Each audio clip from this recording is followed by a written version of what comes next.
Hello everyone, welcome back to today's webinar on novel electron donor development, supporting evidence through genomics and metabolomics. This is brought to you by Microbial Insights and Regenesis. We appreciate that you all are taking the time to join us today, and it is my pleasure to introduce our esteemed speaker, Dr. Paul Erickson. For over the past 25 years, Microbial Insights has collaborated with Regenesis as they develop new products for the environmental restoration industry. Regenesis puts a lot of science behind their products, and you will see that today in Paul's presentation. So we are thrilled to have him in our webinar series. Dr. Erickson is the Director of Research and Development at Regenesis, overseeing the development of innovative environmental solutions to complex remediation challenges. He led the creation of renowned products like Petrofix and Flux Tracer. And Dr. Erickson actually earned his BS in chemistry from Florida State University, a master's in chemistry from the University of Minnesota, and a PhD in environmental chemistry from ETH Zurich. He has authored over 20 peer-reviewed scientific publications, primarily focusing on environmental chemistry, and his expertise has reshaped the field, offering transformative insights into sustainable practices. Now, before I let Paul take it away, I would like to remind you all, as always, this webinar is being recorded and it will be available in the resource section on Microbial Insights website. So don't worry, we will also be sending out an email with a link and a certificate of attendance following this webinar to those that have registered. So after Dr. Erickson is done, there will be some time for questions, so feel free to type your questions as the presentation goes on. And Dora and I will try to read off as many as we can, so that way Paul can get you the answers that you need. So join us in welcoming a true advocate for sustainable solutions, Dr. Paul Erickson. Hey, thank you, Marshall, for the great introduction. Hello, everyone. As Marshall mentioned, my name is Paul Erickson, and happy to be here today to tell you all a little bit more about a new electron donor that we've developed here at Regenesis. And given that this is a Microbial Insights talk, we'll focus some on the tools that we use, some of the tools that we used in gathering data to support the use of this new electron donor we'll get into today. So with that, just a quick overview of the talk that I'll give. Well, because this is a new donor that we developed and we'll be talking about, I'll go through just briefly the background on enhanced reductive dechlorination, so the bioremediation technique that we're using when using an amendment like Aquafix, which is what we'll talk about today. I'll get into some of the motivation behind developing this new donor Aquafix, which is coupling enhanced reductive dechlorination with Plume Stop, another product that we have at Regenesis. And we'll wrap up with some lab studies and then a field demonstration, a case study that demonstrates the use of this amendment. And then, like Marshall said, I'll be happy to take some questions towards the end. So before I get going, just a few acknowledgements of the people that made this work possible and run quite smoothly. So on the field application that we'll go through today, I'd like to thank Joel Parker and Abigail Varner, both of Hampton Matthews. They're the ones that we partnered with for the field demo that I'll talk about today, collecting the samples after the fact for the data that we were gathering over 2 years. And then Sophia Wynn and John Freem, both here at Regenesis. Without them, the development of new products like this, wouldn't be possible. It takes a team to bring these sorts of things to market. And also a thank you to Microbial Insights again for having us on for this webinar. So let's get started. So enhanced reductive dechlorination, this is one of the several means that are out there for remediating sites that are impacted by chlorinated hydrocarbons. And so, in essence, what we're doing is we're having bacteria kind of help us along with the removal of these chlorinated solvents that have impacted groundwater. And so, imagine you've got a CVOC release, just to get everyone up to speed. And you've got impacts to your groundwater. You can either treat in a grid fashion where you really just apply within a particular location, kind of trying to cover the whole thing, or you can do a barrier type application. And that's mainly what we'll talk about today, is these barrier type applications where you're intercepting the flow of groundwater that's contaminated with these chlorinated solvents and trying to make a zone where you've got good dechlorination occurring. And so this dechlorination happens by, or is carried out by select sets of microbes. And so you can see along here, this diagram, your PCE, perchloroethylene, and TCE, typically the starting contaminants, they get successively dechlorinated by this dechlorination process. This is a halo respiration. So the microbes that are responsible for these processes you see here, including the more commonly known D. helicoides, they're successively removing a chlorine atom with each step on their way to what we'd like to see, which is these non-hazardous end products, as ethene in this case.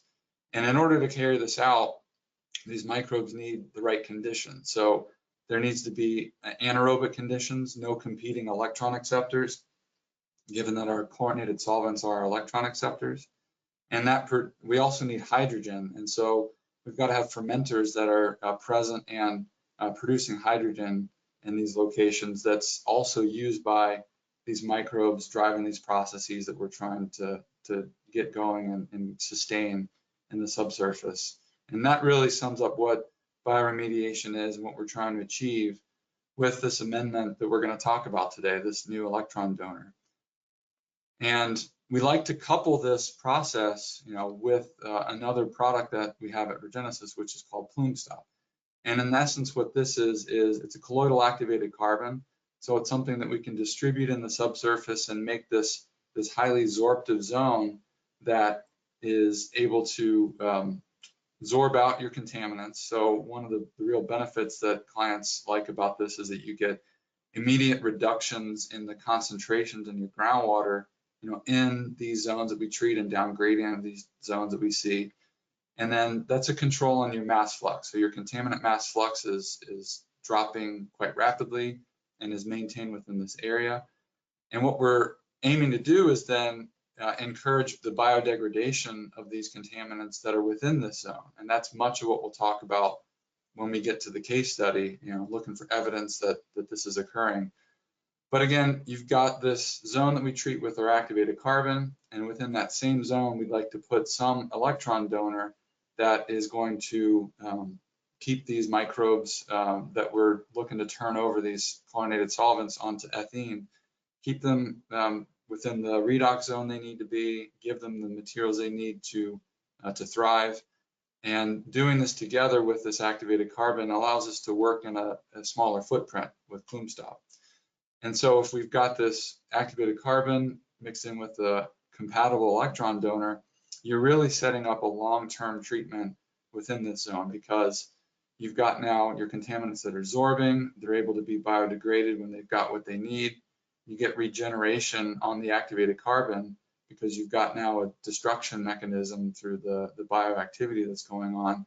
And then if your donor can last a significant amount of time, this affords you quite a long treatment window with a combination treatment like this.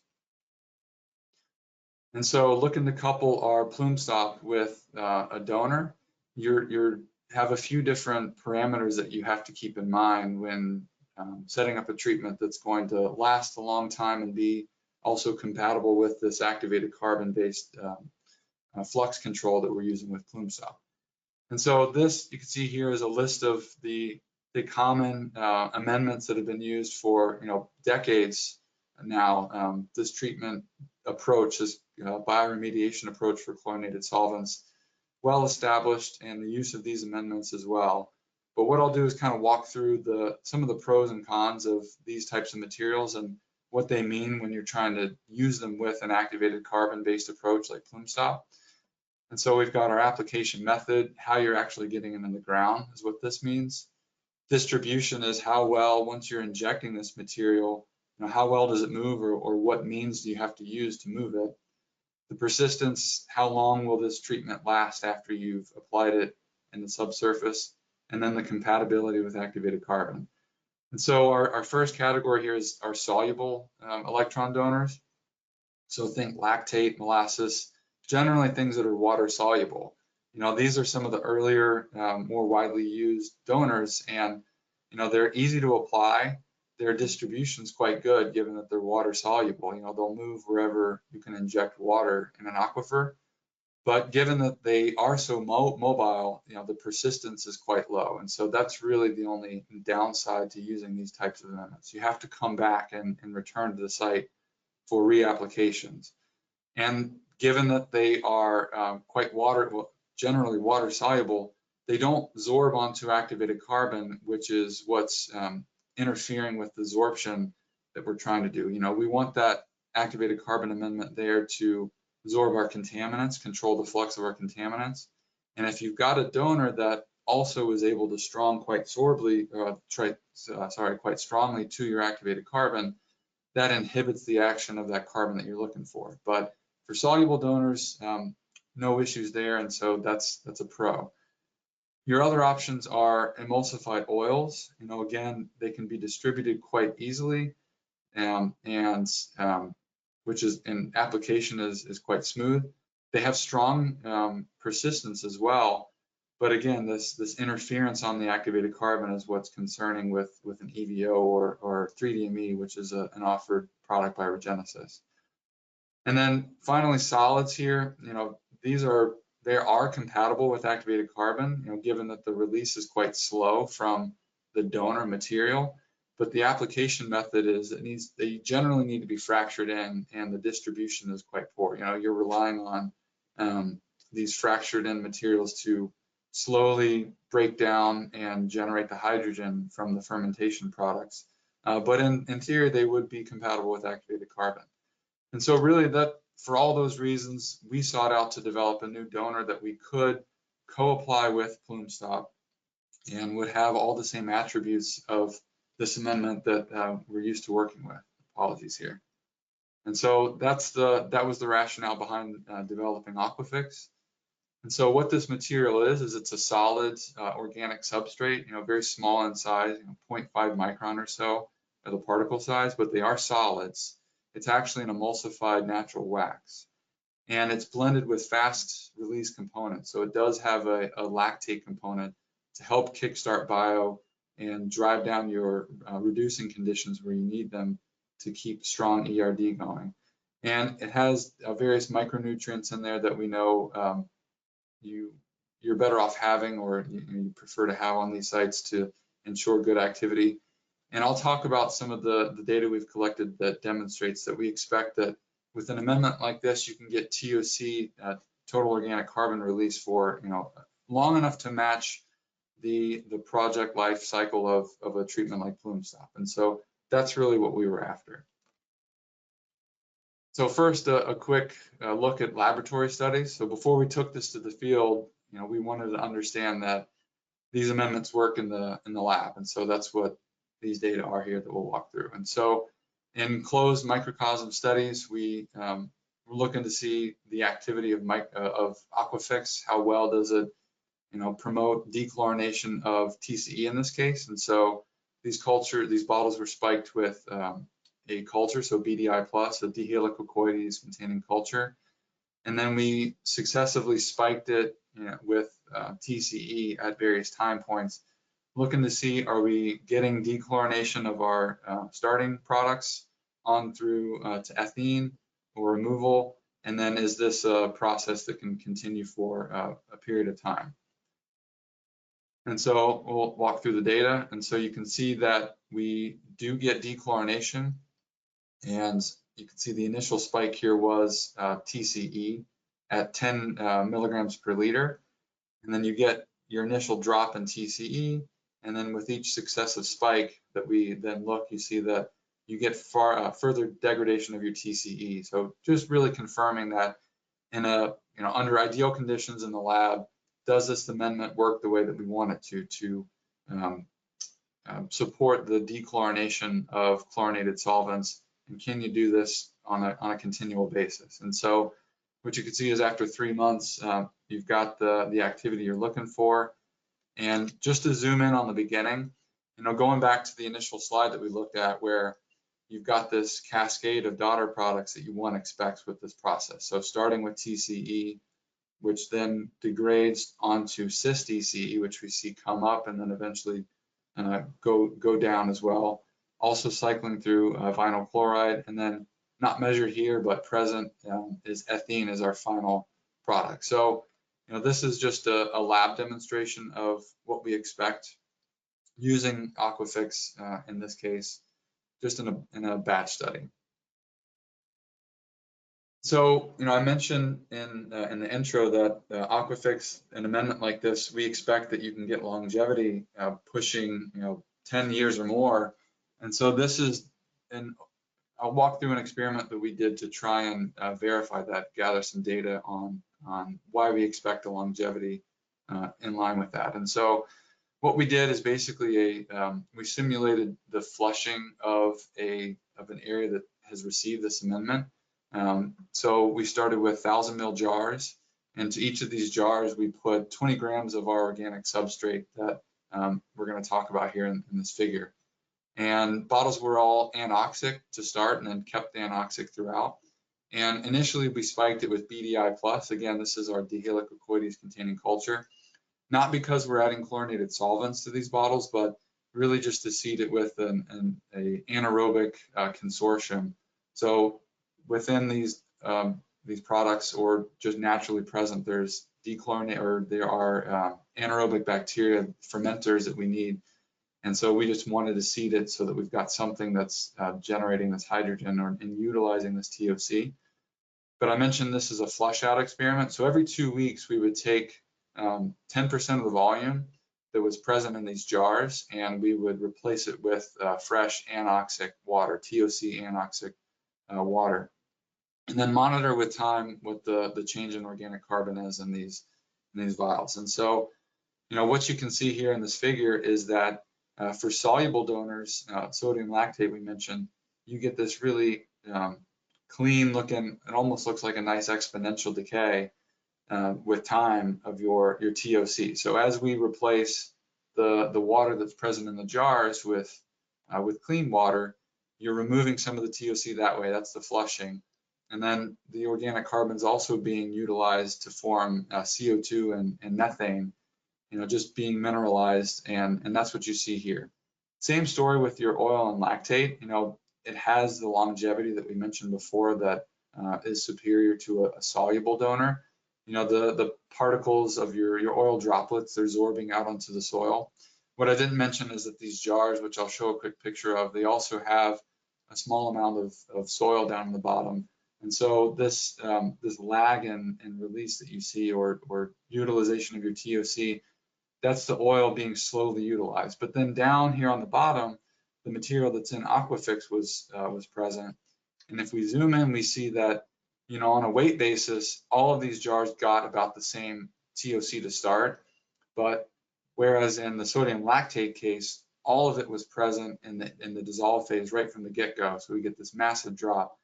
But our oil and our Aquafix TOC is far more present on the soils and is being slowly utilized and starting to show up in the dissolve phase. And what you see here is that very point. So we zoomed in quite a bit. I'll go back to make it a little bit more clear. But we started with quite a lot of carbon, and over the course of more than a year in this simple jar study, you're getting this slow release of organic carbon, which is exactly what we want to see. So once applied in the field, the idea is that only a small amount of this donor is available and becomes solubilized with time, and still able to drive the conditions down to reducing conditions, but you're not generating enough TOC that it would blind the activated carbon that is co-applied. And importantly, I mentioned here that the early points on this study, we did volatile fatty acid analysis just to make sure that we were seeing, the acetate and the pyruvate and other molecules that are indicative of, you're seeing the organic carbon you want to see that is going to support strong bioremediation in the field. So just a quick look at the bottles that we were using here, and you would see little methane bubbles and CO2 bubbles. That's an assumption on what they were, but in all the jars that we were looking at, you would see these little gas bubbles kind of forming and coming up, which really just showed you that this organic carbon was being utilized, it was being generated, even though much of it was not present in the dissolve phase, which again is what we were after with an amendment like that. And so this is, and when you kind of run through the numbers, the organic carbon that we started with and what was released, that's where you get this idea that you'll get released over a very long period of time. And so what I'll do now is walk through the accompanying field study that we did. Once we had our product, we were satisfied with the properties and ready to test it in the field. So the site location that we first trialed this at was present in Michigan, and it was a former manufacturing, but really it's a distribution facility is what this area was, where the plume was located. Quite a large plume. So in addition to the CVOCs we'll talk about, there was also commingled 111 TCA and some 11 DCE, and also had some hydrocarbon releases, which meant that there was already some cis DCE present, vinyl chloride as well. There also had been previous bioremediation activity, which was partly responsible for some of the daughter products that we'll see in one of the treatment areas that we worked on. And just of interesting note, it has this an esker that runs through this area, which is responsible for this really sharp downturn that the plume takes. We won't really talk much more about that, but that's the feature that really defines the behavior of this plume. And along with that esker, there really was the high mass flux, high groundwater flux to this area that one has to contend with during treatment. And so we worked in two different areas as a part of this this beta test. The areas that I'll talk about today are this PZ2073 and this SPMW12. So in one of the areas which I'll get into a little bit more, we worked with just our Aquafix. And then in the other area, this PZ2073, we combine Aquafix with our product Plume Stop.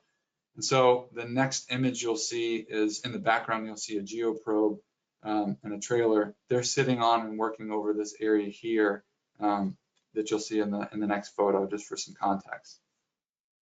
So as I mentioned, the idea of the study was to demonstrate that Aquafix was a viable amendment, and that on a standalone it could maintain favorable enhanced reductive dechlorination conditions.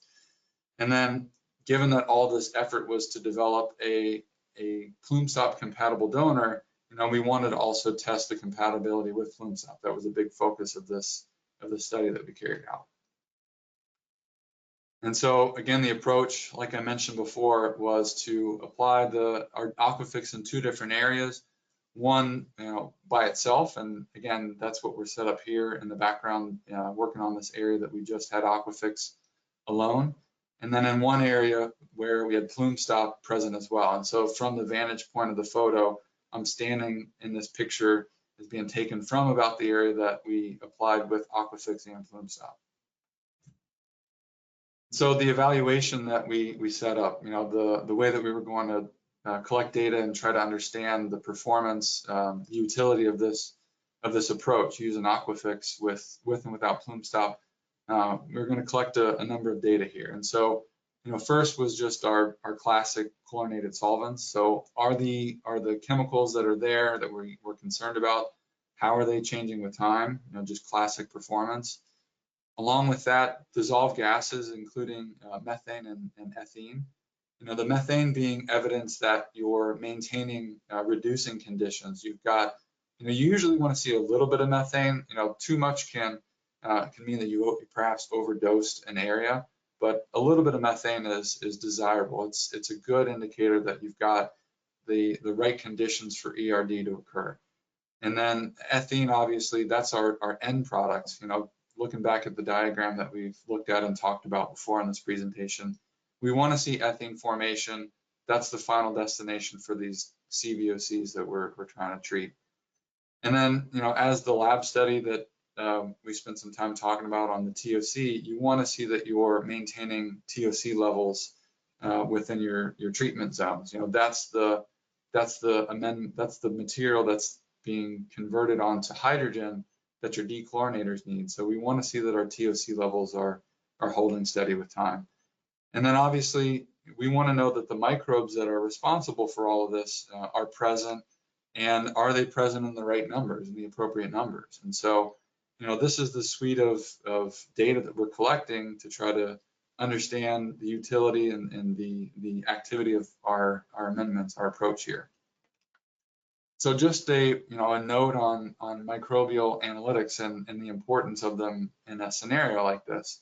One can just rely on the chlorinated solvents. Are your contaminants doing what you want them to do with time?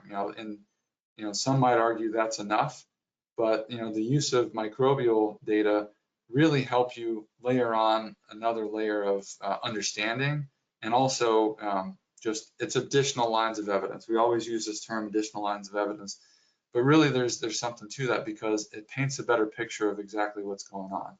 And so I'll talk about a couple of different means that we used, different microbial tools that we used as a part of this project today. But why you use them? They're direct measures of the key players. The microbes, in many cases, are the hallmarks of them being there. Their genetic information in the case of a quant-array test. And you've got multiple options that you can add on your analysis. And so we'll talk about some of the analyses that we use today. And using one or several microbial analytics gives you flexibility. So what we'll talk about towards the end or getting into these data are the genomics tests. But you can see here that you've got different levels of the ladder of activity, we call it, available to you to do these analyses. So your DNA is the genetic material of these microbes that you're concerned about, is it present? That's a good indicator that at least at some point these microbes that are driving these processes, that they're there. And the RNA is a bit better measure, a bit direct, because not only is that DNA there, but the microbes are expressing it to build the blocks that they need, the building blocks, the proteins, to generate the molecular machinery that they need to, in this case, break down our chlorinated solvents. So that's kind of the middle.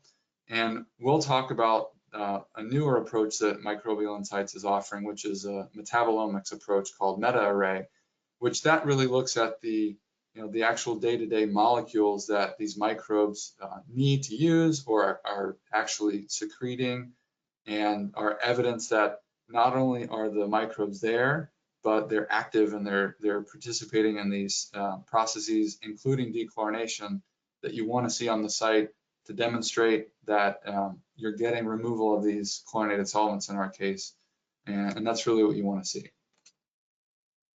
So getting back to the site that we worked on, this is the area that we just applied our Aquafix along with a BDI. So we did add a consortium to it because as you'll see in the data a little bit later on, the microbial counts were pretty poor. And so we bio-augmented in this case. And so, our PRB here was in front of a single well that we'll be working around. And you can see the injection point layout, as well as some temporary piezometers that we put in as a part of this project to assess distribution. So again, being a beta site, we able to work quite slow and really try to understand the distribution of this product as we're putting it in. In addition to the data that we would collect along the way down the road for long-term utility. But you can see here a photo of us working around the well. And so these are those two temporary piezometers, upgrading of the well. So groundwater is flowing in this direction for this particular treatment. So this is the SPMW12 that just received Aquafix. And the other application area that I mentioned was the one that got both Aquafix and Plume Stop, and again with a BDI culture as well. And again, just the point layout, groundwater coming from the northwest to the southeast. We worked upgrading of this well here, PZ2073. So with that, we'll kind of jump into the data and go over, what we saw here. So the area that we treated with just Aquafix, I'll walk through two different sets of chemical data, and then we'll look at the microbial data. And in this layout, you can see that the TCE was transformed. So in this area, one of the good reasons we chose it was that, we were after something that was in the beginning really fully aerobic. And so what you can see is that there's really no evidence of, we didn't see any chemical evidence rather of daughter products. So there's no CVOCs, there's no vinyl chloride. Really in this area that we worked with just Aquafix, there was only parent TCE present. And what you can see is that, 3 months after application of our Aquafix, we had already converted over to cis DCE. No more TCE was present. And then over the coming, months and years, we had this further turnover of our parent product to our successive daughter products on the way to ethene and vinyl chloride, which now the last data point that we gathered was, really there was just a little bit of ethene and vinyl chloride is really all that's left. And you can see that here in the total chlorinated ethenes line, that everything is pretty much dropped out. We had this erroneous big spike in ethene, not quite sure why we saw quite this much ethene, but that's that standout data point. Certainly not a bad thing to see this much ethene, but didn't really fit the long-term trend, but good evidence nonetheless. And so over here on the other y-axis, we have our TOC. And so you can see that, before application, we were fairly low in our TOC. Note this is a log plot, but we saw after application this big spike in TOC, from the application of Aquafix. And then over the long run, it's now moderated and it's hanging around at this low sustainable level that we think should be enough to drive the conditions where they need to be. And certainly we're seeing kind of all the other markers that we'd like to show us that this is over the long run holding steady and working. And so looking at the molar fraction, we're kind of looking at that data just in a different, kind of plotted in a slightly different way. So on this axis, you've got molar fraction. So everything ought to sum up to 100%. And so in this zoom out, you can see there was a little bit of PCE present, but really, 90+% of what was present was TCE. But then with time, you get that converting over to your daughter products, and then eventually, your vinyl chloride ethene down here. But the concentrations have dropped substantially, per the other graph we looked at. But really what we're looking at here is that we've got fairly good mass balance along the, with time, and that at the later time points now our total molar concentrations are starting to drop as you've got full removal. Even though you've got mass that's fluxing in from up gradient into this barrier, you're holding steady, and then you're seeing, by the end, less total molar concentration. And this is really the sum of your chlorinated solvents as well as your ethene with time. But you want to see this either flat or eventually declining, going down when a barrier is working properly. And along with the chemical data that we're looking at, we've got our microbial data, which again shows that in the beginning there was really there was very little dihelicocoides, that's the DHC, and then the vinyl chloride reductase gene, which is something that that's the gene that's responsible for the turnover of vinyl chloride by dihelicocoides. And so pre-application we had very low levels, but then since the application you see that we've got now at this 2-year mark, we've got a robust population of dihelicocoides, and it's above that classic 10 to the 4th mark that we like to see on sites in the groundwater. That really speaks to this is working, it's where we want it to be in terms of microbial populations, and we should be good for over the long run here. And interesting, note the groundwater concentrations were quite low. So we were in the mid to low, by the end, very low parts per billion on any of our from vinyl chloride on, and we are still seeing good activity on our vinyl chloride reductase gene and our dihelicocoides. So this is really what we want to see, and what gives us confidence in this amendment. So looking at the other location where we had plume stop co-applied with it, the concentrations were much higher in our CVOCs. We had quite a lot of daughter products as well, as you can see. And after our initial application with plume stop and aquafix, you see that you get rapid drops in your groundwater concentration. So we had summed up our TCE and our CIS over 60 parts per million. And then at the 1 month mark, we were well under that. We said we had 95+% reductions right away. And that with time, you see that, number one, those concentrations in our chlorinated ethynes, they don't rebound, but rather you see that your ethene concentration is starting to come through and then growing with time. So really, this is exactly what we were hoping to see, is that you get removal in the groundwater, the dissolve phase of the chlorinated solvents that you're trying to manage in this barrier, and that on the end, you're starting to see these full degradation products streaming out the back. And that's the evidence that we like to see, that you've got robust dechlorination. You're not just sorbing out the contaminants, but rather you're getting full degradation, full turnover from onto ethene, and then presumably mineralization as well onto CO2. On the TOC side of things, you see that, again, you start high after application, but then it drops and sort of settles in. And again, this is what we want to see and what we expect that will then carry on over the long run. And again, switching our data, the way that we look at it, just to highlight that we've got fairly good mass balance. You got this drop in the beginning as we were sorbing out of the dissolve phase, but then with time, you're seeing that your mass balance is holding quite strong, and you've got incoming chlorinated solvents, and then on the back end, with time, you're forming ethene, and you're forming it in the amounts that one would expect that these compounds are fluxing into the barrier. They're being turned over and converted into ethene, and then going down gradient. So what we'd like to see on this site. And again, the microbial data speak the same story, that in the beginning, there wasn't much. There was daughter products, and so this area had a modestly higher amount of DHC present. There really wasn't much at all, but there was more. And then with time, the concentrations after application spiked up, and then they've held steady. And again, this is even better than the other site, likely due to there just being simply more chlorinated solvent present, that we're well over the number that we would like to be at. That gives us confidence that this area is, we're seeing strong dechlorination, and we know that the microbes that are there are responsible for it in large part.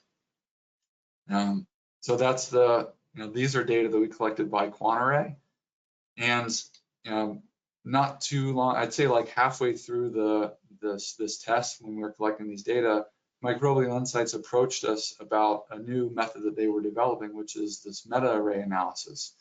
And I mentioned before and showed this figure on the right that metabolomics is a way that you can look at the small molecules that are present in this case, groundwater, that are really kind of a fingerprint of are the right small molecules there that go along with sites that you've got other markers for robust dechlorination. So, you can think that in the beginning, you have to work up a database, which is what Microbial Insights has done, is they have a database that from sites that they've gathered data on that are good markers of high reductive dechlorination. They're seeing really the data that we saw in this presentation. You've got D. helicocoides present, perhaps other microbes that you want as well. You're seeing good evidence of dechlorination, ethene formation. There's going to be a soup of small molecules present on these sites.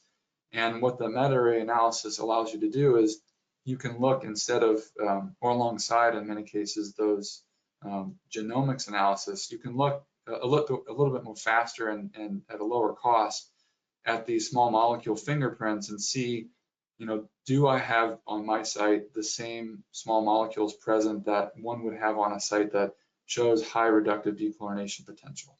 And so, they're able to feed it into this database, and then, using complex analyses that I'll let them explain better, they can give you an idea of, does this site match ones that in the past have shown these other hallmarks of good reductive dechlorination. And so, we were approached by Microbial Insights, said, we've got this new tool, would you like to try it out? And so we did on this site, and you can see that, the areas that we were looking at and talking about today in this presentation, they did unsurprisingly land in this high reductive dechlorination potential area of the graph. And so, had there not been the metabolites present, these small molecules present, that were common on other sites, our sites would have fallen, these data points would have fallen in a different class. But, all of this again speaks to we've got what we need on this site. We've got good evidence of dechlorination. And then now you've got a tool from Microbial Insights that you can screen sites a little bit faster and at a lower cost for this same kind of idea. Do I have what I need from a small molecule standpoint that shows that I've got good, robust dechlorination? So with that, we'll kind of wrap up and run through my conclusions. I hope that I was able to walk you through the evidence that Aquafix, this new amendment that we've developed, it is capable of supporting robust chlorinated solvent bioremediation, so enhanced reductive dechlorination. And it's an amendment that we expect will have significant longevity, and demonstrated that with our, as of now, 2 years of data from the field. And it works with and without plume stop. Really the development push again was so that we had something that was compatible with activated carbon amendments. And so that's really where our focus is in using this product, which is commercially available. We've already had a number of sites beyond this beta site. So if you're interested in learning more, reach out to me after the webinar or contact another Regenesis representative. And again, the data, the biogeochemical data, the microbial data, we've got good evidence to support this, and expect that this amendment should have strong longevity. And so with that, I'll wrap up, and thank you for listening. I'd be happy to take any questions. All right, thank you so much, Paul. That was a great webinar as always, and really good information that you provided for us. We do have several questions for you. If you have additional questions, please type them into the GoToWebinar panel, and we'll get through as many of these with Paul as we can during our time today. So one of the first questions, Paul, is the Aquafix. Can you talk a little bit about some of the states where it's been used? And in particular, there's a question if it's approved for use in North Carolina. So we've used it, the easy answer is Michigan. You saw the data we collected there. Not North Carolina as of now, and we do know that there's a process you have to take to get it approved there. We will get to that shortly, I'd say. Contact us if you've got a site you'd like to talk about. We have used it in Virginia, I believe, and some other places in the Northeast. Great. All right, the next question is talking about TOC, and I know that you mentioned this a few times in your talk. Do you know how much TOC release that you need to support the reductive dechlorination that happens with Aquafix? Is there a certain target value that needs to be reached? So that's a good question. So we do know that you're seeing a fairly, if you ask folks that use soluble donors, or if you ask people that use emulsified oils, you'll get a different number, and it's for different reasons. This is such a new approach in the field that we're trying to understand exactly how much is really your target. And really what we know is that the carbon is there, the organic carbon is there. And so similar to locations where you have native organic carbon, just aquifer native organic carbon, you may only have 10, 20 milligrams per liter present, and that can be enough to see a fairly strong amount of daughter products. And so clearly the groundwater flux plays into the answer to that as well. And if you've got a very oxic site to begin with, we also can apply this with zero valent iron to help not only get abiotic degradation, but also hold the conditions anaerobic and where you need them. But we've seen that you're seeing success in that 30 milligrams per liter range, or in that ballpark. But the full answer is something that we hope we'll get better clarity with time on with this amendment. Great. So in the beginning of the presentation, you showed a lab experiment where you had sand in the bottom of the bottles. Did you shake those bottles constantly during the experiment? Was there agitation involved? And if so, around what RPM was used for that? So they were on a shaker table. So they were on just a rotary shaker table. And if I had to put an RPM number on it, 10 to 20, 30, 40 RPM. So not too fast, but not too slow. And what we allowed them to do is when we were going to take our water samples, we let them sit for about 12 hours and let everything settle out before we took our aqueous aliquot out for analysis and that flushing that I mentioned. That makes sense. There's a question wanting to know if you've published the results of the field studies that you show, and if so, if you can provide the reference. So we don't have them published in a peer-reviewed journal, but we do have a case study that I'd be happy to provide anyone after the webinar. Yeah, so if you can reach out to Paul directly, then he can send that to you. You can also email us at info@microbe.com, and we can get that information from Paul and provide it to you. Paul, would you be willing to share a copy of your slides as well with us? Yep. No problem. Okay, awesome. So you can reach out to info@microbe.com. We'll get you a copy of the slides and then case studies that Paul shares with us. Okay, so the next question that I have is more of a comment actually, and maybe Rob can follow up with you. Rob Thompson says he has 2 sites where Aquafix could potentially be useful in North Carolina. And so he would like to know kind of the progress as that goes along about the approval.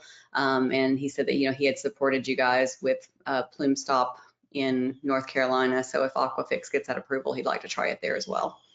That's right. I remember the site, Rob, that we were talking about. And we would be happy to talk with you about starting that process. And that's, Florida and North Carolina are 2 of the states that we know we have to focus a little bit more on the approvals process, and we will definitely get there. Okay, one of the sites that you showed in the presentation, the question is that when looking at your molar balance, there was a sampling point that was almost all ethene, but the subsequent sampling point had a lot of vinyl chloride. Do you know what happened to cause that change? So this was an erroneous data point, I'd say. We saw a lot of ethene, which again is great, but didn't really fit the long-term trend. And so you see it really strikingly in this figure, but if you look back on the data points before, you see that it really fits the long-term trend. So your vinyl it's there at that 22-month mark, and at 25-month mark it's gone down a bit, but really that other figure is just dominated by, at that one time point, the 22-month, by that ethene, which again, it was great to see that much, but not necessarily the truth on that. And again, you're getting really low in concentration. The fact that we didn't see any at the ethene at this data point is probably just because we're dipping below the ethene the method detection limit out here. Yeah, that makes sense. So one of the questions is that the TOC data that you presented looks really good. In the lab work studies that you did you also measure hydrogen, since that could be an important measurement? We did not. We didn't measure hydrogen. Usually it's, if you've got a chance to see it, it is in the lab, but it's, you're usually seeing nanomolar concentrations, and we would expect to see that in the lab study. But it is something that could be worth considering down the road to try and gather those information. Yep. Great. The next question, can you talk a little bit about the properties for Aquafix? Like, we know that it has absorptive capabilities. So in the studies that you did, we can see the mass balance with the biodegradation that's happening, but also can you talk about the adsorption that may have been happening during that as well? Sure. And so a good figure to talk off of that one would be here. And so Aquafix doesn't really have much absorptive property. So this is something that's special in a way compared to like an EBO. We know that with oils, you can get partitioning into your oil phase, your oil droplets of your CVOCs. And with Aquafix, the material, it's a solid, and so you get really negligible absorption on the donor, but we apply it with plume stop, which is activated carbon. So this is 1 to 2 micron size activated carbon particles. That's where you see the absorption, and that's what's responsible on this location for that fast that rapid drop here in your TCE and cis concentrations. And then the donor is the Aquafix, which is what's supporting the microbes, utilizing the contaminants that are fluxing in and on that carbon to generate the ethene. But that is a good question. It isn't the Aquafix that's doing the absorbing, but we apply it with something that is capable of absorbing your contaminants. Great. All right, can you talk about the loading of the Aquafix that you would use at sites, and then how that compares cost-wise with other electron donors, maybe the benefits of using that compared to more traditional donors? The loading on a TOC, if you look at what's being injected basis, it's a bit higher. And the reason is because that release is slower. And so what that means is that you just need a little bit more carbon because it's going to be going for quite a bit longer. And on the pricing, that then does mean that you need a bit more for compared to an EVO. But if you look at the project lifecycle costs, you're definitely competitive, and those are the sorts of things that we're working on to make sure that we're using the right amendments in the right places, because we do have other tools that we can and should use in situations where your cost is more sensitive, and you may have a little bit more time to see things work out. But this is something that we can work with you on and work through. But on the dosing, again, you need a little bit more on a carbon basis because it's going to be active over a longer period of time. And then project costs, life cycle cost, like overall project costs end up being quite similar.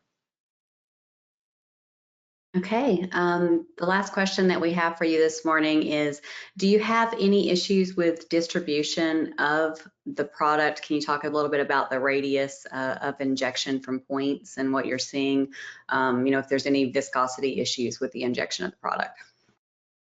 So we did that in the phase of our beta work. That was definitely something that we were interested in understanding. And this was already after numerous column tests to kind of confirm that we were able to move this stuff through a porous media, sand, and that was something we looked at. This is one location, and in the subsequent applications that we've seen, we see similar distribution to plume stop. One of the reasons, beyond just understanding how this material works as a standalone donor, we wanted to make sure that we could see it when we were injecting it. And so you do get injection at behavior that's similar to an EVO. So you can put it where you're putting your water, basically. If you can get a soluble donor there, then you can get your Aquafix pretty darn close to it as well, which is exactly what we were after. Wonderful. I think that's all the questions that we have. But again, if people think of other questions that come up, you can always email us at info@microbe.com, or you can reach out to Paul directly. I think both of our companies are very customer service oriented, so we're always happy to have your questions and to help you with projects. And Paul, thank you again for the time today. I really appreciate the relationship that we have with you guys, and excited about all the work that we do and the products that you have available. So we appreciate you taking the time to share with us. Well, again, thanks for having me, Dora, and thank you everyone for tuning in. And again, reach out to me if you have any other questions, and I can also provide the materials or go to Microbial Insights as well. But thanks again. All right, thank you everyone. Have a wonderful day, and we hope that you'll join us again next month for our webinar